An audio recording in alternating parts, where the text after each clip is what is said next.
ये बच्चे जो फीस दे रहे हैं, ये फीस नहीं दे रहे हैं, ये फीस देने के साथ एक विश्वास दे रहे हैं। तो मेरे ब्लड में है फिजिक्स। कैसे सोचा कि कोई स्कूल से चलकर आपके पास आएगा इसकी कोचिंग करने के लिए, ये विजन कहाँ से आया आपको? इसमें हमारे पास 20,000 बच्चे पढ़ते थे, वो 20,000 से 3 साल में घटकर 2,000 है। यहाँ पर जब रिजल्ट आता है तो रैंक्स खरीदी और बेची जाती है, रैंक्स खरीदी और बेची जाती है कि कोटा एक रीज़न है मेंटल प्रेशर का, स्टूडेंट पे मेंटल प्रेशर का, सुसाइड ज़्यादा होते हैं, यहाँ पर डिप्रेशन है। यंगर डॉटर है, वो जाना चाहती थी, उसका सिलेक्शन भी हो गया, बट मैंने उसको नहीं भेजा।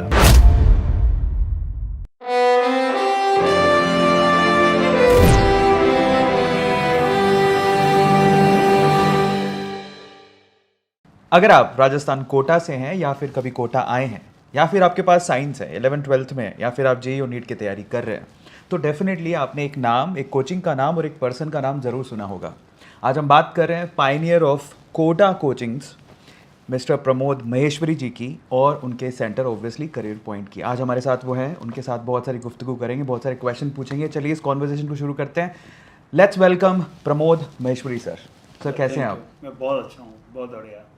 सर सबसे पहले तो बहुत बहुत शुक्रिया आने के लिए। इनफैक्ट हम लोग आए हैं आपका इंटरव्यू लेने के लिए। इन्होंने, मैं आपको बताता हूँ, राजस्थान, वैसे बेसिकली मैं राजस्थान से हूँ, बट जो राजस्थान में वॉर्म वेलकम मिलता है उसका कोई मुकाबला नहीं है और इन्होंने हमारा इतना ख्याल रखा है।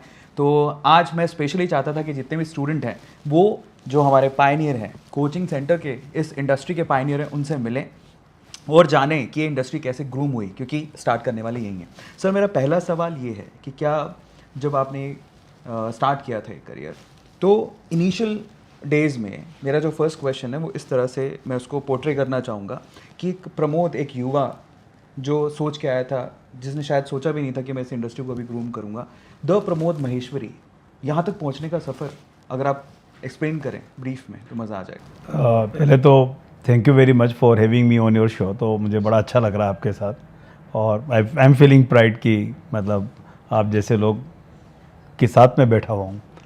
जो सबसे इम्पोर्टेंट बात है, जो आपका क्वेश्चन है कि कभी सोचा ही नहीं था कि सब कुछ हो जाएगा और बहुत छोटी सी शुरुआत होती है और उसके कुछ पर्पस होते हैं। पर्पस था कि कोटा में पेरेंट्स के साथ रहना है, पर्पस था कि बच्चों को पढ़ाना है और पढ़ाने के साथ साथ कब करियर पॉइंट बन गया, कब कोचिंग इंस्टीट्यूशंस बन गए, कब कोटा एक मतलब इंडस्ट्रियल टाउन था उससे एजुकेशन सिटी बन गया, मुझे लगता है पता ही नहीं पड़ा। हुआ क्या कि बाई चांस मैं इस सेक्टर में एंट्री कर गया आईटी से ग्रेजुएट होने के बाद और शायद मैंने डिस्कवर कर लिया कि मुझे क्या पसंद है और पढ़ाना मुझे बहुत पसंद था और अभी भी है। तो मैं पढ़ाने लगा और मैं अपने जो पैशन था वो मुझे डिस्कवर हो गया। तो उसके बाद मैं काम करता गया। शुरुआत तो काफ़ी डिफ़िकल्ट रहती है, कोई भी बात चीज़ शुरू करते हैं, बट ग्रेजुअली रिजल्ट्स अच्छा आने लगे। मेरे स्टूडेंट्स ने जिनको मैंने पढ़ाया उन लोगों ने मुझे बनाया। मतलब लोग यूजुअली बोलते हैं कि हमने स्टूडेंट्स को रैंक दी, बल्कि उनकी रैंक ने हमें रिकग्निशन दिया और फिर उनकी वजह से पूरे देश को पता पड़ा कि कोटा में अच्छा पढ़ाया जाता है और आसपास से लोग आने लगे। और कोटा कब एक 50 बच्चों से मैंने शुरुआत करी थी, कब 25,000 में कन्वर्ट हो गया पता ही नहीं पड़ा और एक बड़ी अच्छी जर्नी रही। सर मेरा दूसरा सवाल इससे रिलेटेड है कि जब आपने पहली बार शुरू किया था, ऑब्वियसली बच्चे स्कूल तो जाते ही हैं, तो स्कूल में टीचर्स हैं ही, वहाँ पे पढ़ाई होती है, फिर आपने कैसे सोचा कि कोई स्कूल से चलकर आपके पास आएगा इसकी कोचिंग करने के लिए, ये विज़न कहाँ से आया आपको? एक्चुअली ये भी बड़ा इंटरेस्टिंग है। मेरा तो एक्चुअली पढ़ाने का विज़न कहाँ से आया ये भी बड़ा डिस्कवरी है। मेरा नेबर था जो मुझसे क्वेश्चंस पूछने आता था और बीइंग एन आईटीएन वो एक्सपेक्ट करते थे कि मैं उनको हेल्प कर दूंगा, परंतु वहाँ पर एक चीज़ आइडेंटिफाई हुई कि स्कूल एजुकेशन और जो कॉम्पिटिटिव एग्जामिनेशन की प्रिपरेशन है उसमें एक बहुत बड़ा गैप है और वो गैप जब दिखने लगा तो लोगों को एक एक्सटर्नल सपोर्ट की ज़रूरत पड़ती थी अगर उनको आईटी या मेडिकल में जाना है। तो उस वजह से स्टूडेंट्स आने लगे और इसी वजह से शायद वो मेरे पास क्वेश्चन पूछने आ रहे थे। तो मैं बोलूँगा विज़न स्टेटमेंट तो हमेशा सक्सेस के बाद लिखा जाता है कि कोई विज़न था, कोई विज़न नहीं था, बस लोग आ रहे थे जिनको ज़रूरत थी और हम पढ़ा रहे थे जिनको ज़रूरत थी, दैट्स ऑल। कोई विज़न नहीं था। मतलब अब मैं बोलूँ कि मेरा बहुत बड़ा विज़न था तो मैं बोलूँगा मेरा कोई विज़न नहीं था। मेरा विज़न ये था कि कोटा में रहना है और अच्छा करना है। एक विज़न सिर्फ क्लियर था कि जो बच्चा आ रहा है उसका 100% ईमानदारी से मेहनत करनी है और उसको सेलेक्ट कराना है। ये एक विज़न था, इसको मिशन बोल दीजिए, विज़न बोल दीजिए, गोल बोल दीजिए, सब कुछ यही था। बाकी जितने भी आसपास जो बिल्ड हुआ सब इसका बाई प्रोडक्ट है। क्या बात है सर। मुझे एक और चीज़ पूछनी है आपसे। अभी आपने बोला कि आप आईटी से हैं, तो थोड़ा आप अपना एजुकेशन बैकग्राउंड भी आप बताइए कि आप कहाँ से पास आउट हैं, वहाँ पे सेलेक्ट कैसे हुए, वो भी थोड़ा सा बताइए। तो मेरा जो बर्थ प्लेस तो कोटा ही है। जी। क्लास 12 तक मैं कोटा में ही पढ़ा। जी। मैं हिंदी मीडियम का स्टूडेंट रहा और मेरे टाइम पे तो आईटी का पेपर इंग्लिश में हुआ करता था और इंग्लिश का पेपर भी हुआ करता था। तो क्वालिफाई करके जैसे तैसे बाई चांस मेरा आईटी में सिलेक्शन हो गया क्योंकि मैं पढ़ने में अच्छा था और मेरा रैंक 1502 आया। मैं आईटी दिल्ली मुझे एडमिशन मिला, वही मिल सकता था उस रैंक पर और कुछ मिला नहीं मुझे। 4 साल में आईटी दिल्ली में पढ़ा और आईटी दिल्ली ने मुझे काफ़ी शेप करा। मतलब अगर आप देखेंगे तो पूरा जो मेरा जो ग्रूमिंग हुआ वो आईटी दिल्ली में हुआ और आईटी दिल्ली के इमीडिएटली 93 में ग्रेजुएट हुआ और कोटा आया, फिर मैंने करियर पॉइंट शुरू कर दिया। एक टायर के गोडाउन में ये मैंने शुरू करा था। बंच ऑफ स्टूडेंट थे, शायद 50 करीब बच्चे थे मेरे पास पहले साल। वो भी इसलिए आ गए थे कि आईटी से था, मेरे पास तो कोई क्रेडेंशियल थे नहीं। क्रेडेंशियल तो उन बच्चों ने जब मुझे सिखाया कि कैसे पढ़ाना है तब बिल्ड हुए। क्या बात है। तो यहाँ पर एक और सवाल उठता है कि आईटी दिल्ली जाने वाला बंदा जिसने अपनी मेहनत से सिलेक्शन करवाया हो, उस वक्त ये ख्याल नहीं आया कि मैं क्या कर रहा हूँ, मतलब ये तो कोई करियर ही नहीं है, किसी ने इसमें पाँव ही नहीं रखे हैं, मैं कहीं जॉब करता हूँ, बड़ी जॉब आपको ऑफर मिल सकती थी? नहीं, बहुत ख्याल आया और बहुत सोशल प्रेशर था। इनफैक्ट एक ऐसी स्थिति थी कि मतलब बहुत कमेंट सुनने को मिलते थे कि यार क्या कर रहे हो, बहुत अजीब अजीब सी बात बोलते थे लोग। निकाल दिया गया होगा आईटी से, कंप्लीट नहीं हुआ होगा, सोशल प्रेशर बहुत ज़्यादा था। बट जो कंसर्न था सबसे बड़ा वो था कि जब मैं प्लान कर रहा था कि मैं बाहर चला जाऊँ इंडिया से, तो मेरी मदर ने मुझसे बोला कि अगर तुम चले जाओगे बाहर तो शायद आओगे नहीं, अगर आओगे तो 20-25 साल बाद आओगे तो हमें पाओगे नहीं। तो मुझे लगा कि चलो फिर मैं आपके साथ ही रहता हूँ। इसीलिए मैंने सारे जॉब ऑप्शंस बंद कर दिए। मेरे जॉब्स जो लगे हुए थे, मैंने बाहर जाने का जो सोच रखा था वो मैंने ड्रॉप कर दिया और मैं कोटा में यंग ग्रेजुएट आईटी से बेरोजगार बन गया। और बेरोजगार आदमी को क्या है, छटपटाहट बहुत रहती है कि मैं कुछ नहीं करूं। तो जो मुझे दिखा मैंने वो करा। तो मेरे पड़ोस से जो स्टूडेंट मुझसे क्वेश्चन पूछने आता था, उसने बोला कि भैया मेरे 5-6 दोस्त हैं, सबको फिजिक्स में बहुत दिक्कत आती है, आप पढ़ा दोगे? मैंने उस अपॉर्चुनिटी को पकड़ लिया। मैंने कहा चलो पढ़ा दूंगा, क्योंकि मुझे कुछ मीनिंगफुल काम चाहिए था मेरे लिए और मैंने उस तरह से शुरुआत करी। तो बाई चांस मैं इस प्रोफेशन में एंटर करा और विद इन 15-20 डेज़ जब मुझे रियलाइज़ हुआ कि जितने भी बच्चे मेरे पास आए हैं इनका मुझसे बहुत एक्सपेक्टेशन है, it is not kind of a fun, ये कोई लाइफ में फ़न नहीं चल रहा है। ये बच्चे जो फीस दे रहे हैं, ये फीस नहीं दे रहे हैं, ये फीस देने के साथ एक विश्वास दे रहे हैं। इनकी उम्मीद है कि मैं इनको पढ़ा के आईटी में सेलेक्ट करा दूंगा। तो उन्होंने मुझसे इतनी मेहनत कराई, इतनी तो मैंने मेरे आईटी की प्रिपरेशन में नहीं की थी और जम के मेहनत कराई और मेरे स्टूडेंट्स ने इतना कोऑपरेट करा मेरे साथ।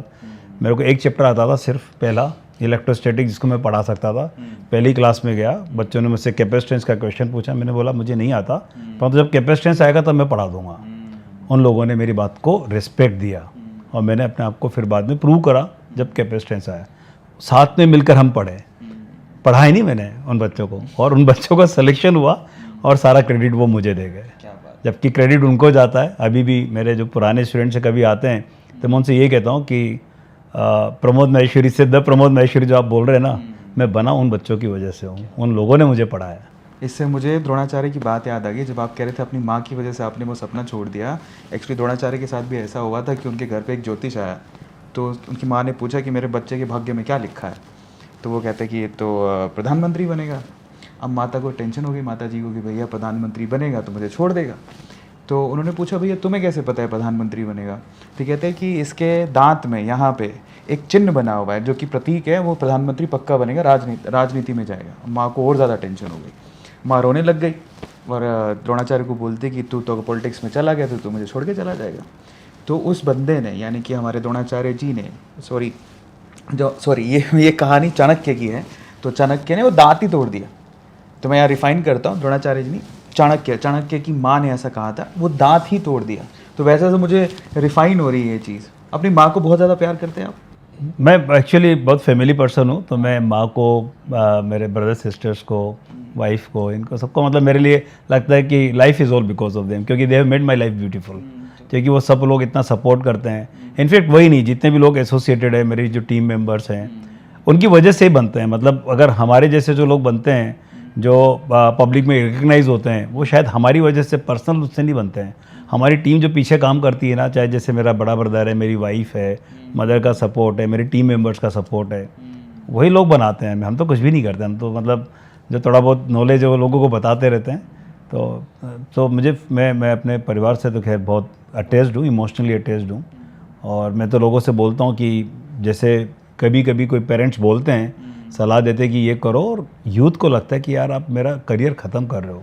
मैं बोलता हूँ ब्लेसिंग्स होती हैं, उनको पता होता है, उनके मुंह से जो निकलता है वो अच्छे के लिए ही निकलता है। तो for me it is a blessing in disguise. मुझे कभी लगा था, मैं बहुत दुखी हुआ था कि यार ये क्या कर रहे हैं, मुझे जाने नहीं दे रहे हैं, मेरे सारे दोस्त जा रहे हैं। मैं इनफैक्ट 1 साल तक सोचता रहा, मेरे सारे दोस्त चले गए, मैं क्या कर रहा हूँ, ये मैं कोटा में क्या करता हूँ, ये कोई प्रोफेशन है। और उस टाइम पे क्या रिस्पेक्टेड नहीं था कोचिंग, आज तो काफ़ी रिस्पेक्ट है। उस समय पे कोचिंग को इस तरह से ट्रीट कराया जाता था कि ये वो लोग हैं जो 10वीं फेल को सीधे BA पास कराते हैं। तो ये उस तरह के लोग हैं जो कोई रैकेट चलाते हैं और बच्चों को सीधा पास करवाते कहीं से। तो उस तरह की इमेज थी। तो वो जो लोगों की तरफ से रिएक्शन आता था वो अच्छा नहीं आता था, रेस्पेक्टफुल नहीं आता था। तो it's very tough to remain focus on your work and prove yourself. But we took the challenge. तो वो चैलेंज लिया, प्रूव करा और आज बस यहाँ तक आ गए। अच्छा, एक और सवाल मेरे दिमाग में आ रहा था कि सब्जेक्ट अब आप इंजीनियरिंग कर रहे थे, सब्जेक्ट तुम्हारा 3 होते हैं obviously, physics, chemistry and maths. तो आपने फिजिक्स को ही क्यों चुना पढ़ाने? फिजिक्स को मैंने इसलिए चुना कि जो मेरे पास पहला स्टूडेंट आया था ना, उसको फिजिक्स में प्रॉब्लम थी। अच्छा। मेरा जो अगर एकेडमिकली देखेंगे तो मेरा मैथमेटिक्स सबसे ज़्यादा स्ट्रॉन्ग सब्जेक्ट है। मेरा फेवरेट सब्जेक्ट जो था उस समय पर मैथमेटिक्स था, परंतु वो जो मुझसे क्वेश्चन पूछने आया वो फिजिक्स के पूछने आया। और उसने बोला कि मेरे सारे दोस्तों को फिजिक्स की प्रॉब्लम है। और उस समय पर, और शायद अभी भी, फिजिक्स काफ़ी डिफिकल्ट माना जाता था IIT का। तो मुझे लगा कि लेट्स टेक दिस। और फिर क्या है, मैं और मेरे बड़े ब्रदर साथ में थे। तो मेरे ब्रदर ने बोला कि यार मैं थोड़ा डिफिकल्ट सब्जेक्ट नहीं ले सकता, अगर तुझे मेरे से हेल्प चाहिए। तो मैंने बोला चलो, मैं I take the challenge, I will teach the physics. इसलिए मैंने फिजिक्स चूज़ करा। तो अभी एक और दिमाग में सवाल ऐसा कुछ आ रहा है कि आपने शुरुआत की और तब कोई आई थिंक था भी नहीं। तो मैं जानना चाहता हूँ आपकी जो स्टार्टिंग डेज थे तब कोटा कैसा दिखता था, कैसा था? कोटा एक बहुत छोटा शहर था। कोटा की बड़ी इंटरेस्टिंग स्टोरी है। ये इंडस्ट्रियल टाउन था और इंडस्ट्री उस टाइम पे रिसेशन में जा रही थी। तो बड़ा मासूमियत सी फैली हुई थी कोटा में। मतलब कोटा में रुकने का मतलब है कि अपने करियर को ख़त्म करना। ये ऐसी स्थिति हो गई थी क्योंकि जितनी भी लीडिंग इंडस्ट्रीज थी कोटा में सब लॉस में थी, सब रिसेशन में थी, उनकी एंसिलरी यूनिट्स बंद हो गई थी। और इंडस्ट्रियल टाउन था तो बेरोजगारी बहुत ज़्यादा थी। जहाँ पर अभी हम बैठे हुए हैं यहाँ पे तो ऑलमोस्ट जंगल था इस वाली जगह पर। बहुत छोटा शहर था, तो कोई अपॉर्चुनिटी थी ही नहीं कोटा में। एग्रीकल्चर बेल्ट है तो एग्री का यहाँ पे ज़रूर अपॉर्चुनिटी रहता है। तो मैं बोल सकता हूँ कि बड़ा डल सा सिटी था उस समय पर। और शायद कोटा में कोई भी रहना पसंद नहीं करता उस ज़माने में, अगर होता तो। क्या बात है, मतलब आप सोचिए कि ऐसा, इसीलिए तो कहते हैं कि पायनियर होते हैं। वो बहुत इंपॉर्टेंट है, इनसे लर्निंग कितनी मिलती है। ज़रा सोचिए कि कोई ग्राउंड है ही नहीं, समझिए भाई, जहाँ अपॉर्चुनिटी है वहाँ पर 10 लोग आ जाएं कमाने के लिए, जहाँ कोई ग्राउंड ही नहीं है, जंगल है, ये इंडस्ट्री में कोई है ही नहीं, कोई स्टार्ट करने वाला ही नहीं है, वहाँ पे एक कोचिंग सेंटर डालना, उसको उस लेवल पे लेके जाना। सर, यहाँ पे मेरा एक और सवाल दिमाग में आ रहा है कि आप इतनी ऊंचाइयों तक पहुँचे, लेकिन सबसे पहले तो मैं आपसे ये पूछना चाहूँगा, उस टाइम पे जब आप कोचिंग चला रहे थे, आपका पीक टाइम, आपने जो पीक टाइम देखा, आपको लगता था कि यार ये मेरा गोल्डन टाइम है, वो कौन सा था, वो मोमेंट अगर आप शेयर करना चाहें? मुझे जो सबसे अच्छा टाइम मुझे लगता है, जो मेरा टर्निंग पॉइंट बोलता हूँ पहले मैं, ईयर में वो 1995 है। 1995 मतलब 1994 में जो मेरे पढ़ाए हुए स्टूडेंट्स थे उनका पहला रिजल्ट आया था। तो 14 स्टूडेंट सेलेक्ट हुए थे उस साल। और 1995 में 51 स्टूडेंट सेलेक्ट हुए थे IIT में। और 51 में से 5 जो थे वो टॉप 100 में थे। एक्चुअली वो रिजल्ट जो था उसने मतलब मुझे इतना एक्साइट करा, थ्रिल दे दिया मुझे लाइफ पे कि यार हाँ, मैंने कुछ करके दिखाया। क्योंकि उस ज़माने में जितने भी रिजल्ट्स आते थे IIT के, वो यूजुअली स्टिल टाउन्स, जो स्टिल सिटीज़ है ना, जमशेदपुर, भिलाई, जहाँ पे इंजीनियरिंग पेरेंट्स का कंसंट्रेशन था, वहाँ से रिजल्ट आया करते थे, क्योंकि वो लोग ज़्यादा अवेयर थे। हमने कोटा से जो रिजल्ट निकाला वो मेरे लिए बहुत ही ज़बरदस्त थ्रिलिंग मोमेंट था। आज भी वो सारे स्टूडेंट से कनेक्टेड हैं और उसको बहुत मज़ेदार था। परफॉर्मेंस के हिसाब से अगर देखो तो मेरा पीक टाइम 2007-8 था, जब मैं मतलब मुझे लगता था कि मैं फिज़िक्स को, मतलब मेरे ब्लड में है फिज़िक्स। आप मुझसे कुछ भी पूछ लें, किसी भी समय पे पूछ लें, मैं फिज़िक्स का कोई भी क्वेश्चन पूछ लें, मैं कर सकता हूँ। और वो मेरा बेस्ट टाइम था मतलब पढ़ाने का। जब मैंने बोला उसके बाद फिर मैंने पढ़ाने से थोड़ा कम कर दिया, क्योंकि मुझे लगा कि एवरेज ख़राब करके रिटायर होने से बढ़िया है अच्छी एवरेज के टाइम पे रिटायर हो जाए। तो उस टाइम पे मैंने फिर अपना पढ़ाने का काम कम कर दिया। अब ये तो आपने अपने पीक टाइम के बारे में बताया, अगर मैं पूछूं आपके करियर का, जितना भी आपने करियर देखा उसमें सबसे लोवेस्ट टाइम जो आपको फील हुआ कि यार ये गड़बड़ हो गया, वो कौन सा समय था और उसमें आपने एनालाइज क्या किया? तो 2007 के बाद मैं एक्चुअली जो कैरियर पॉइंट था काफ़ी ग्रो कर गया था, और हम एज ए ग्रुप डाइवर्सिफिकेशन करने लग गए थे। हमने स्कूल्स ओपन कर दिए, हमने यूनिवर्सिटीज़ ओपन कर दी। कैरियर पॉइंट में हमने 2-3 राउंड ऑफ फंडिंग लिया, फिर हम आईपीओ ले गए।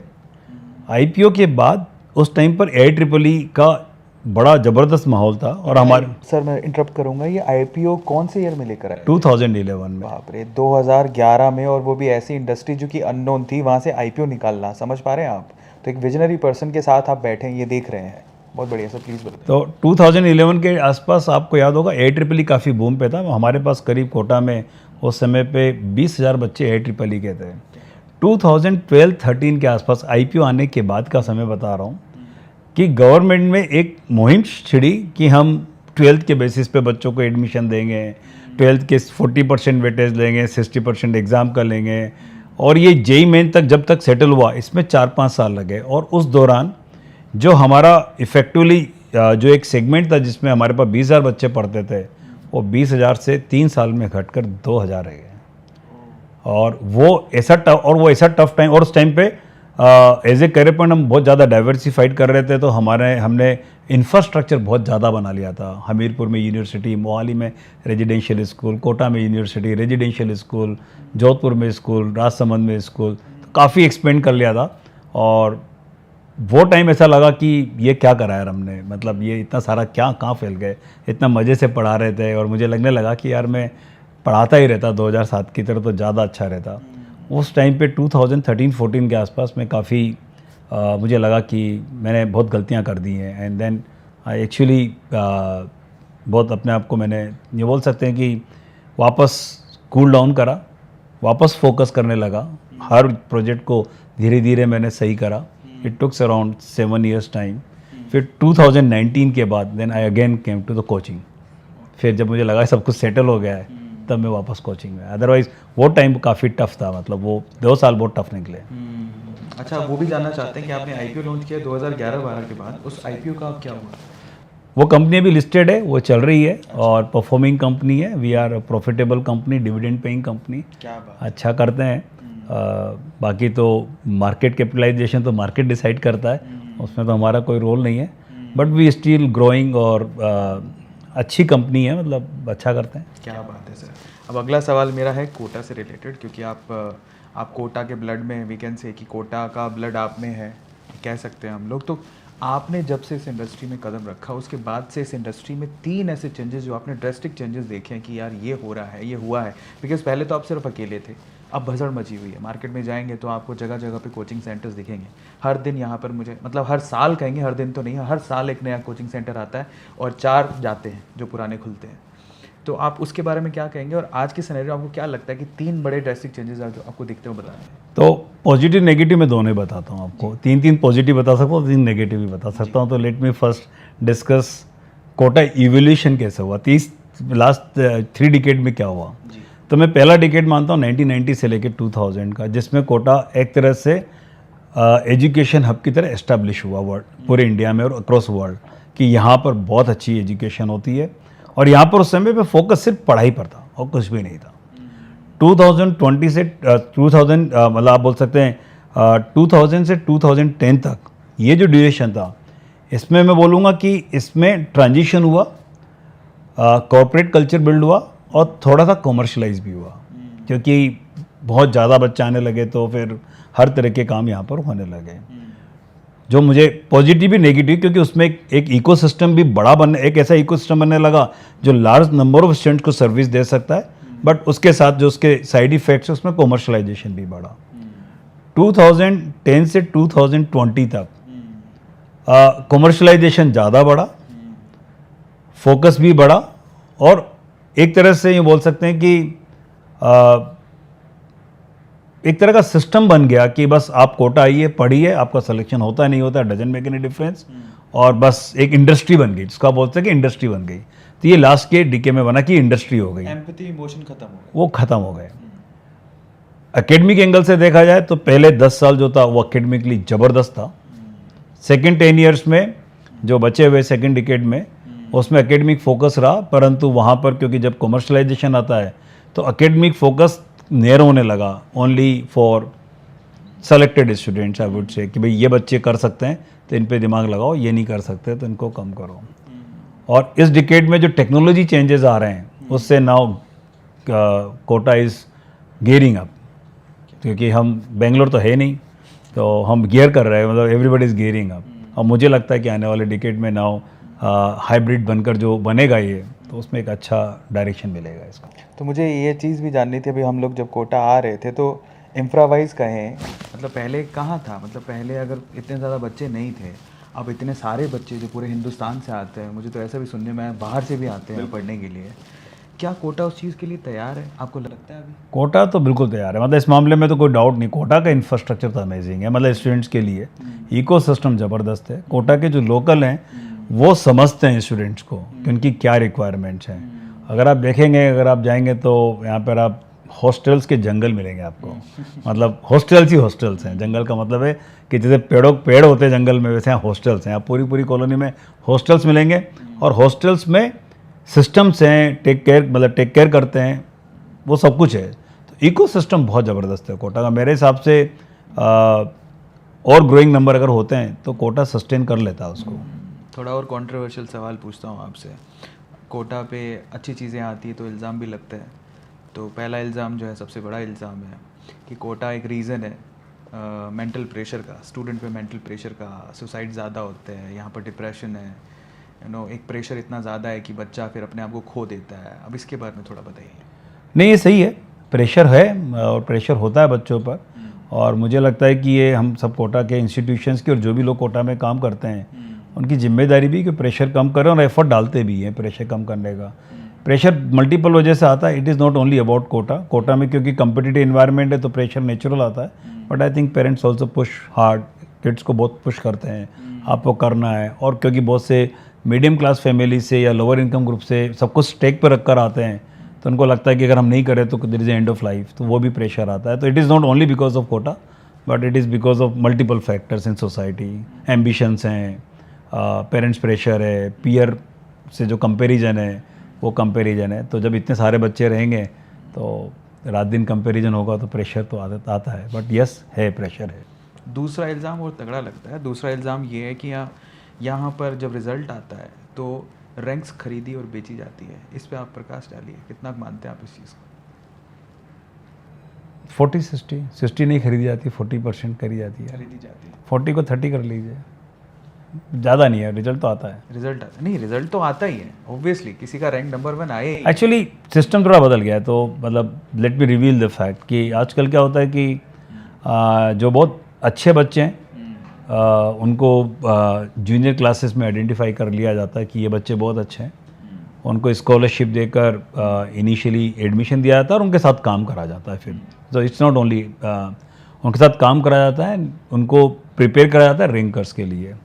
तो आप इसको क्या बोलेंगे, खरीदा गया कि उनको प्रिपेयर करके रैंकर्स बनाया गया, वो अलग है, but they are identified well in advance when they are in class 8, 9, 10, उसी टाइम पे आइडेंटिफाइड है। थोड़ा और डीप डाइव करते हैं इसी सवाल को, मैं उस वे से खरीदने को नहीं कह रहा था सर, थोड़ा और डीप डाइव करने का सेंस ये बनता है कि ऐसा होता है कि जब रैंक 1 आ गया किसी बच्चे का, मे बी हो सकता है उस बच्चे ने सेल्फ स्टडी करके लाया हो, लेकिन फिर कुछ एजेंट्स होते हैं जो उसको अप्रोच करते हैं, उस रैंक को खरीदा जाता है किसी कोचिंग सेंटर के द्वारा, फिर उसके फ़ोटो को छापा जाता है। ऐसा मेजर इंस्टीट्यूशंस नहीं करते, नहीं करते, मतलब बड़े नहीं करते, बड़े नहीं करते क्योंकि ट्रांसपेरेंसी है उसमें बहुत ज़्यादा, क्योंकि आप एक बड़ा सिस्टम चलाते हैं तो फिर आप नहीं कर सकते उसको, क्योंकि then it is known to everyone. आप अगर बच्चा ही नहीं है क्लास में और आप बोलते कि बच्चा मेरा सेलेक्ट हुआ है, तो इतने सारे बच्चे होते हैं वहाँ पे, वो तो पॉइंट आउट कर ही देंगे कि नहीं है। तो वैसा होता नहीं है, अगर आइडेंटिफाइड है वो कि टॉप रैंकर है तो वो रिजल्ट के पहले ही आ जाएगा इंस्टीट्यूशन में, रिजल्ट के बाद ज़रूरत नहीं है उसकी। अच्छा, थोड़ा और सेपरेटली डीप डाइव करते हैं। जनरली क्या होता है कि एक कोचिंग सेंटर बहुत सारे प्रोडक्ट रखता है बच्चे के सामने, वो सिर्फ कोचिंग प्रोवाइड नहीं करता, वो डिस्टेंस लर्निंग प्रोवाइड करता है, या फिर टेस्ट सीरीज़ प्रोवाइड करता है, या फिर मटेरियल प्रोवाइड करता है। ठीक है, जब कोचिंग में बच्चा आपकी क्लास में आके फिजिकली पढ़ा है वो डिफरेंट बात है कि आपने उसको पढ़ाया है, वो साल भर मेहनत किया है। लेकिन जिसने आपका मटेरियल खरीद लिया या फिर आपकी टेस्ट सीरीज़ खरीदी, मैं जनरलाइज में बात कर रहा हूँ, it's all about coaching, Kota coaching.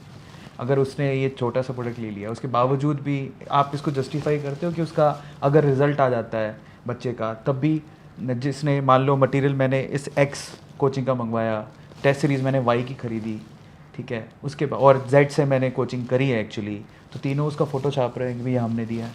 इसको जस्टिफाई कैसे करें? मतलब मैं इसको जस्टिफाई नहीं करूँगा, परंतु ये इंडस्ट्री प्रैक्टिस है, सबने थोड़ा थोड़ा कंट्रीब्यूट करा है, तो 1/3 फोटोग्राफ तो छाप नहीं सकते ना।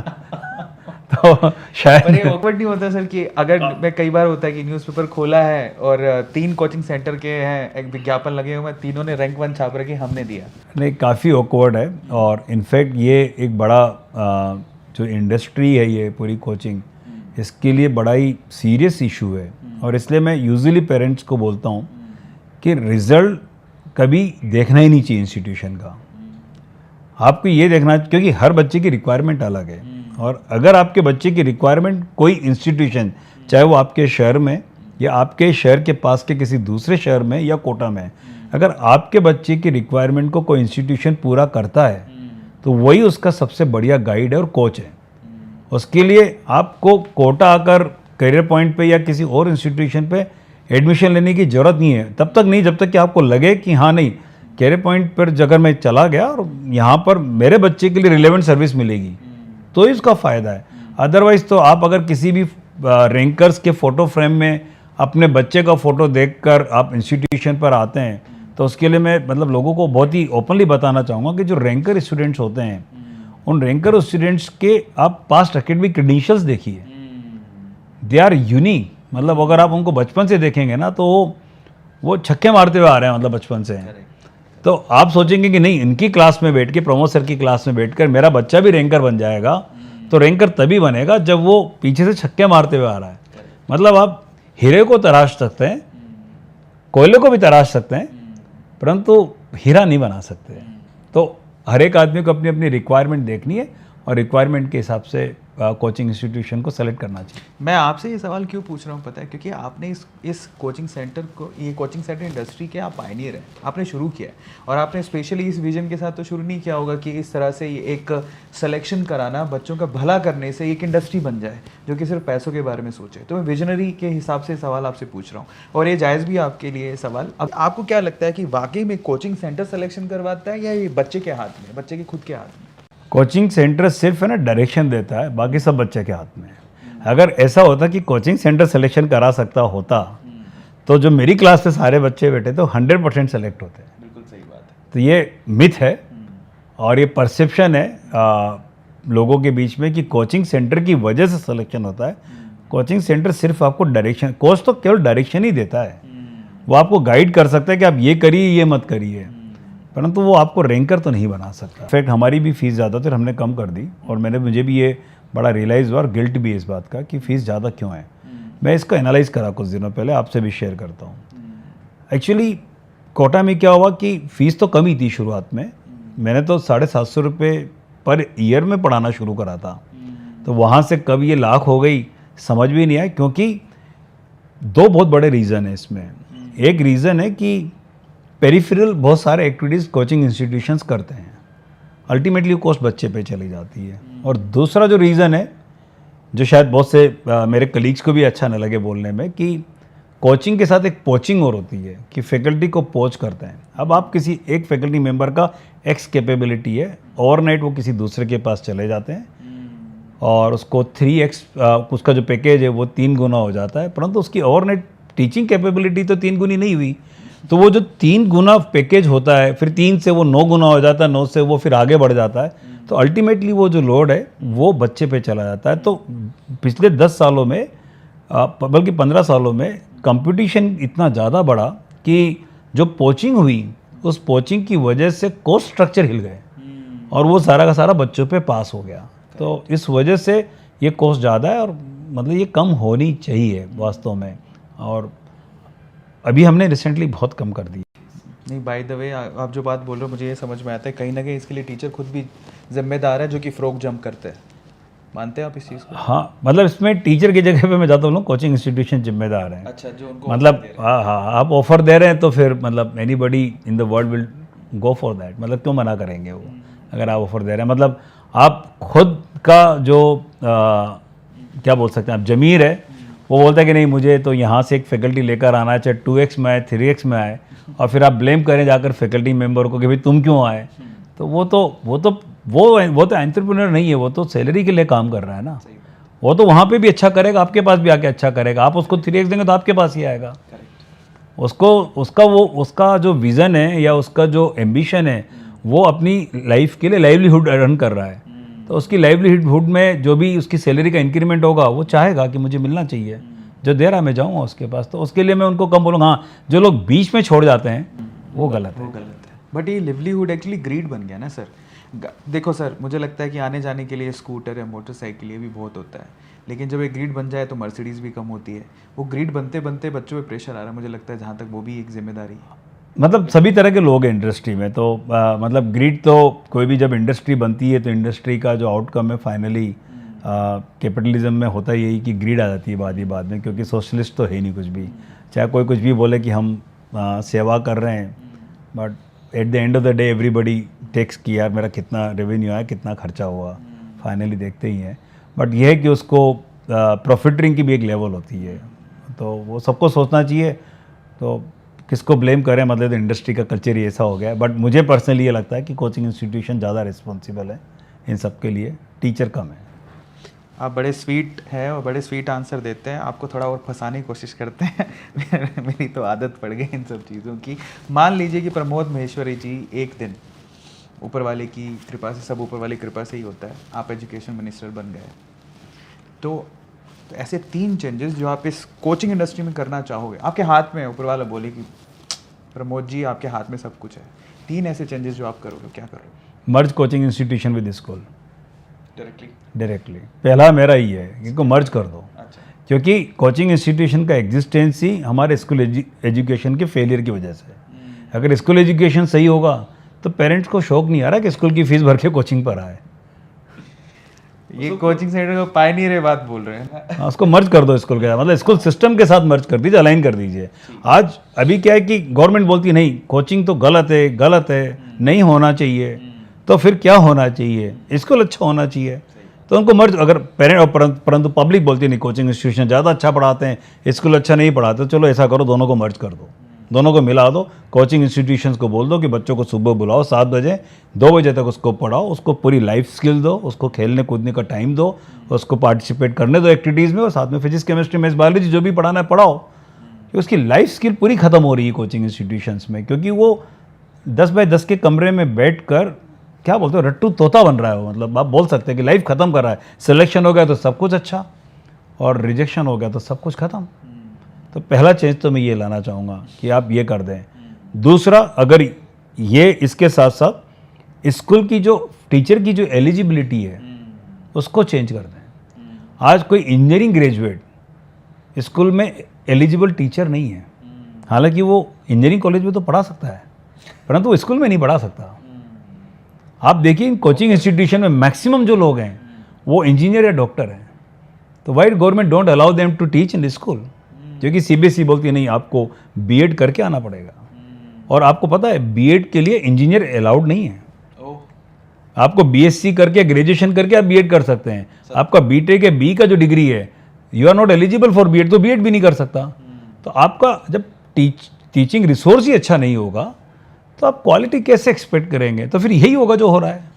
तो सेकंड चेंज मैं चाहूँगा कि ये हो जाए।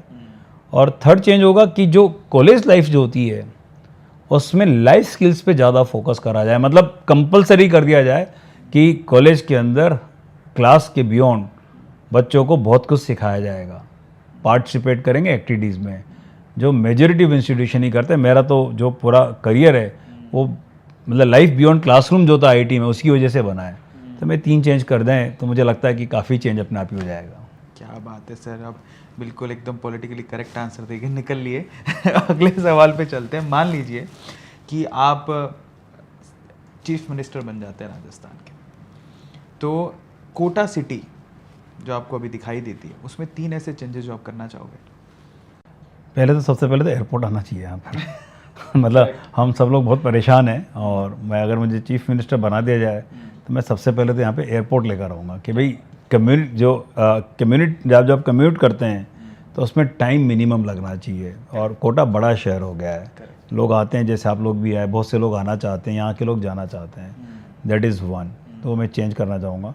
दूसरा, कोटा में जो कोचिंग सिस्टम जो बना हुआ है इसको और स्ट्रेंथन करना चाहिए। तो इन ए सेंस कि जैसे जयपुर में कोचिंग हब बन रहा है, वैसे यहाँ पे हब बनाना चाहिए जहाँ पर लोग आएँ, वहाँ पे सारी फैसिलिटीज़ हों और बच्चे आराम से रहकर पढ़ाई कर सकें। द सेकंड वो है। और मैंने कभी सोचा नहीं कि मैं चीफ मिनिस्टर बन सकता हूँ, तो ये 2 चीज़ें तो मैंने बता दी जो मैं शायद एज ए कैरियर पॉइंट की डायरेक्टर भी बोल सकता था। अच्छा, बाकी मुझे नहीं लगता कि मैं फिट हूँ चीफ मिनिस्टर की पोस्ट के लिए और ये आंसर देने के लिए। देखिए फिट ना फिट तो ऊपर वाले के हाथ में, हम तो कठपुतली हैं सर। चलिए, बड़ा अच्छा लगा आपसे बात करके सर, आपने बड़े सुलझे हुए आंसर दिए। अभी बहुत सारे ऐसे बच्चे हैं जो आपको देखते हैं, पर्सनली थोड़े सवाल पूछूंगा मैं आपसे। हमारा जो अगला सेगमेंट है जिसमें आपको सिर्फ 1 वर्ड में आंसर देना है, कोशिश करिएगा। श्योर। पहला सवाल स्ट्रेट फॉरवर्ड, आपकी स्कूली शिक्षा कहाँ से हुई? कोटा, किस स्कूल से हुआ? राजकीय Mahatma Gandhi senior secondary school, Rampura, Kota. बहुत बढ़िया। कौन से साल में हुआ सर?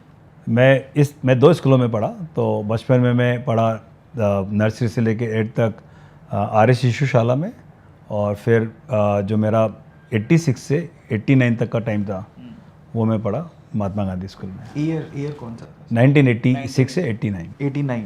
आपने कोचिंग सेंटर कब शुरू किया? 1993। 1993। ओके। उसके अलावा आपके इंटरेस्ट पे चलते हैं। आपको जैसा आपने बोला कि आपको फिजिक्स पढ़ाना अच्छा लगता था, फिजिक्स अच्छा लगता था पढ़ाना, या फिर ठीक है, अच्छा वो तो आपने बताया कि अब बाई चॉइस है, बाई चांस है कि आपके बाई चांस है, बट बाई चॉइस अडॉप्ट कर लिया। 15 दिन में मुझे मज़ा आने लग गया इसमें। मज़ा आने लगा। और मेरा आज मतलब मेरा ब्लड में है फिजिक्स। आज भी अगर मैं मतलब कम पढ़ाता हूँ, बट मैं आज भी फिजिक्स के क्वेश्चंस बहुत सॉल्व करता हूँ। बट फिर भी अगर अपार्ट फ्रॉम दैट मैं पूछूं कि है आपके सामने फिजिक्स, पर फिजिक्स को हटा दे तो उसके अलावा कौन सा सब्जेक्ट आपको अच्छा लगता मैथमेटिक्स। है? मैथमेटिक्स। तो केमिस्ट्री आपको बिल्कुल अच्छा नहीं नहीं, उसकी वजह से मेरा रैंक खराब हुआ IIT में। लगा। कारण क्या है? एक्चुअली कारण ये कि मुझे ऐसा लगता है कि केमिस्ट्री में बहुत कुछ याद करना पड़ता है, तो वो मेरी फितरत में नहीं है। मैं लॉजिकल ज़्यादा हूँ, और हमारे टाइम पर जो केमिस्ट्री हुआ करती थी वो याद करने वाली ज़्यादा होती थी। आजकल थोड़ी लॉजिकल हो गई है, तो कभी पसंद नहीं आया सब्जेक्ट। ठीक है। इसके अलावा आप पढ़ाते हैं, बहुत अच्छा पढ़ाते हैं, लेकिन इस अपार्ट फ्रॉम दैट आपकी हॉबीज़ क्या है? आप क्या करते हैं इसके अलावा? मैं रीडिंग बहुत करता हूँ। मुझे चेस खेलने का बहुत शौक़ है, तो मैं रोज़ाना अभी भी आधा घंटा पौना घंटा, आप बोलते ख़राब कर दो या कुछ भी कर दो, बट मैं चेस ज़रूर खेलता हूँ। मोबाइल पे चेस खेलता रहता हूँ, जहाँ भी मुझे फालतू बिठा देंगे मैं चेस खेलना शुरू कर देता हूँ। ये 2 ही काम है, बाकी तो फैमिली में टाइम निकालता हूँ। आपने बोला आप रीडिंग बहुत करते हैं, तो आपकी फेवरेट बुक कौन सी? अभी तो मैं एटॉमिक हैबिट्स पढ़ रहा हूँ, तो that's a very good book. और मैं कोई कुछ भी पढ़ लेता हूँ। मुझे फाइनेंस से लेकर प्रोडक्टिविटी, डेवलपमेंट, मतलब हर चीज़ कुछ भी पढ़ा लीजिए। आप मद भागवत गीता पढ़े? मेरे पास है, मैंने कुछ चैप्टर पढ़े हैं, परंतु मैंने जिस तरीके से पढ़ना चाहिए, जो लोग समझाते हैं, वैसे मैंने आज तक नहीं पढ़ा।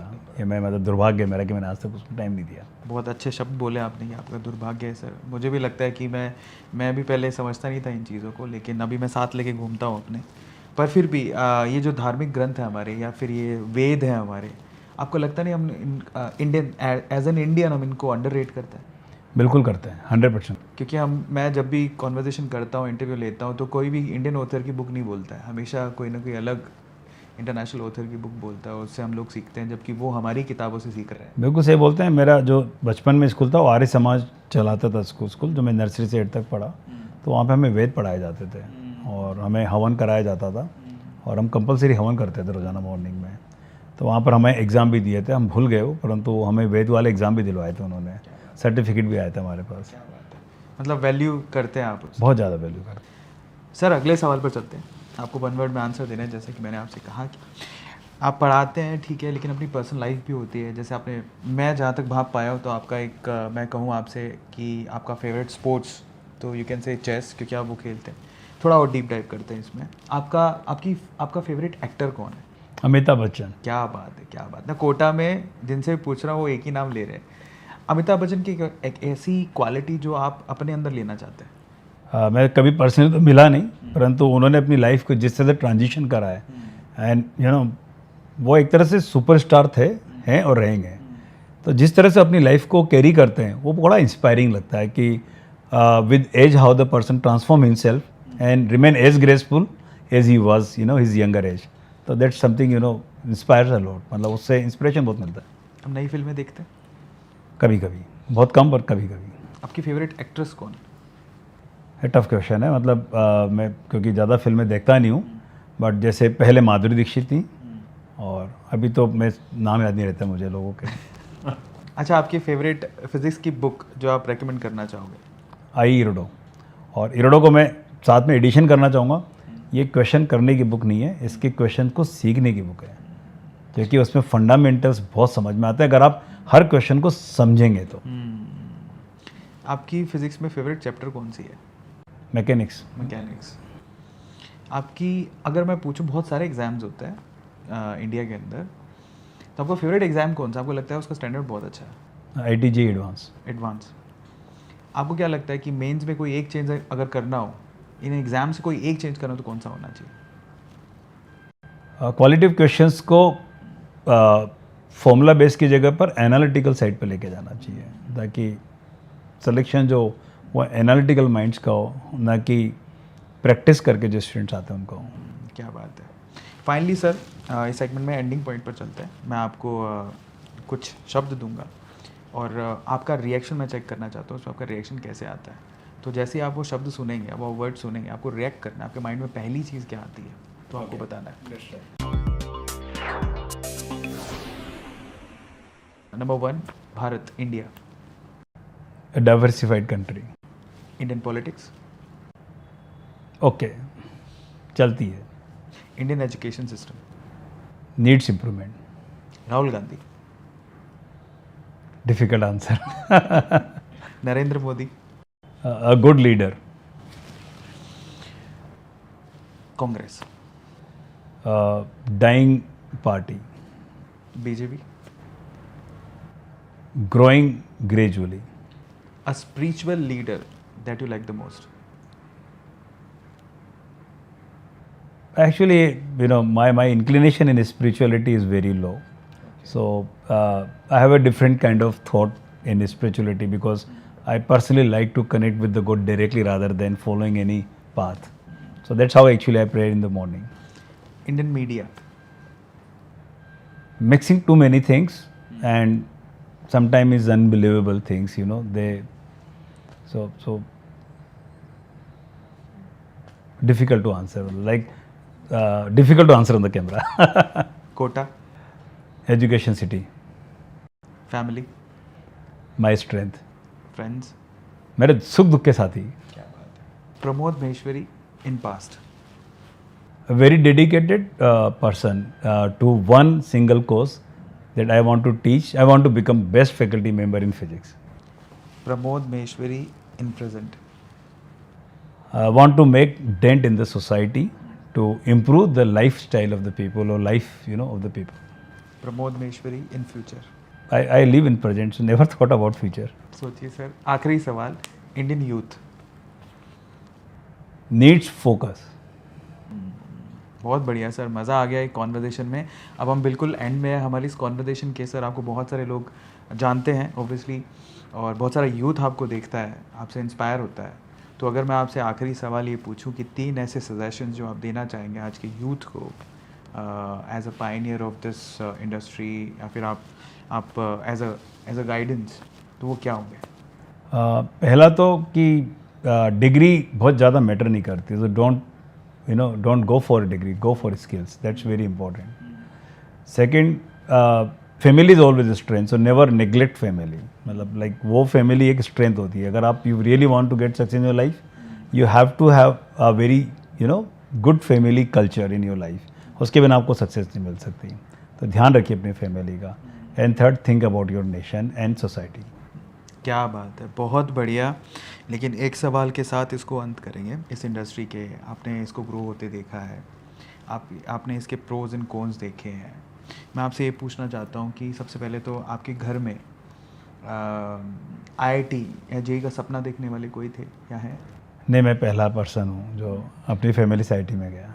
तो आपके बच्चे क्या जाना चाहते हैं वहाँ पे? मेरे बच्चे मेरी जो यंगर डॉटर है वो जाना चाहती थी, उसका सिलेक्शन भी हो गया, बट मैंने उसको नहीं भेजा, मैंने उसको US भेज दिया। कारण क्या था सर? क्योंकि मुझे लगा कि वो एक एक नंबर के लिए रोती हैं और जो लाइफ स्किल्स चाहिए वो शायद वो IT में जाकर नहीं ले पाएंगी, क्योंकि जिस तरह का उसका माइंडसेट है कि मुझे कॉम्पीट करना है और कॉम्पीट में मार्क्स के पीछे जो भागना है वो मैं पर्सनली लाइक नहीं करता। तो मुझे लगा कि आप ट्राई कर लो, IIT में सेलेक्ट हो जाओ। She qualified IIT, but fortunately she got admission eight good university in US। तो मुझे लगा कि आपको मुझे एक्सपोजर ज़्यादा देना है globally, I don't want you to be focus only on marks. तो इसलिए फिर मैंने उसको US भेज दिया। बहुत बढ़िया। एक्चुअली इन्होंने ये नहीं कहा कि भैया IIT जो है हमारे IIT लायक नहीं है हमारे बच्चों के, इनफैक्ट हमारे बच्चों को इम्प्रूवमेंट की ज़रूरत है। तो ये चीज़ मैं इसीलिए क्वेश्चन को लास्ट में रखा कि आपको जानने की ज़रूरत है कि IIT हर बच्चे के लिए नहीं है। मुझे ऐसा लगता है इट्स नॉट अबाउट कि आपने ऑप्शनल एग्ज़ाम दिया, पास हो गया, आप IIT पहुँच गए। वहाँ पर जो 4 साल आपको बिताने हैं ना, वो आपकी ज़िंदगी की सबसे डिफ़िकल्ट, आई कैन से कि सबसे डिफ़िकल्ट ईयर भी हो सकता है। मतलब केवल ये नहीं होता कि कॉलेज अच्छा है, आप फिट हो कि नहीं उस एनवायरनमेंट में, that's makes a lot of difference. तो आप फिट हो अकेडमिकली, आपके नंबर अच्छे आ गए, परंतु उस जो प्रेशर कुकर है वो, उस प्रेशर कुकर में आप अच्छा कर पाओगे कि नहीं कर पाओगे। और क्योंकि it's not the matter of 4 years, it's a matter of life skills. वो 4 साल में तो आप बिल्ड करोगे। तो फिर वो मुझे लगा कि शायद मेरे पर्सनल एक्सपीरियंस पे मुझे लगा कि नहीं, ऐसा नहीं होना। एक सरकाज़म था सर। क्या हुआ कि जनरली हम बोलते हैं कि बस 10वीं पास कर लो, उसके बाद तो ऐश ही ऐश है। फिर कोई कहता है कोई 12वीं पास कर लो, उसके बाद ऐश ही ऐश। फिर उसके बाद कोई कहता है कि JEE नीट का एग्ज़ाम पास कर लो, उसके बाद ऐश ही ऐश है। तो अभी रिसेंटली मैंने सरकाज़म देखा, एक बच्चे ने लिखा हुआ कि बस ये 70 साल की बात है, जी लो, उसके बाद ऐश ही ऐश। बिल्कुल सही बात है। तो पर ये सरकाज़म ही है, आपको कभी ऐश नहीं है ज़िंदगी में, आप सज़ा काटने आए हो। मज़ा आया होगा आप लोगों को पूरे कॉन्वर्जेशन में, और आपने पक्का प्रमोद सर से बहुत सारी चीज़ें सीखी होंगी। और मैं आपसे क्या चाहता हूँ, ज़रा मैं आपको बताता हूँ। अगर आपने पूरा सेशन देखा है तो सबसे पहले तो ऐसा कौन सा जवाब था जो आपको कॉन्वर्जेशन में, पूरी कॉन्वर्जेशन में प्रमोद सर का सबसे अच्छा लगा, वो चैट सेक्शन में लिखिएगा। इसके अलावा अगर आप मेरी जगह पे बैठे होते तो आप प्रमोद सर से क्या सवाल पूछते हैं? हो सकता है अगली बार जब हम कोटा आए या फिर ये बेंगलोर आए तो हम उनसे यही सवाल पूछ लें। Write down in chat section. Thank you so much guys for watching this particular session. Subscribe the channel, like the video, share it, because आप हैं तो हमें। थैंक यू सो मच, बहुत बहुत शुक्रिया।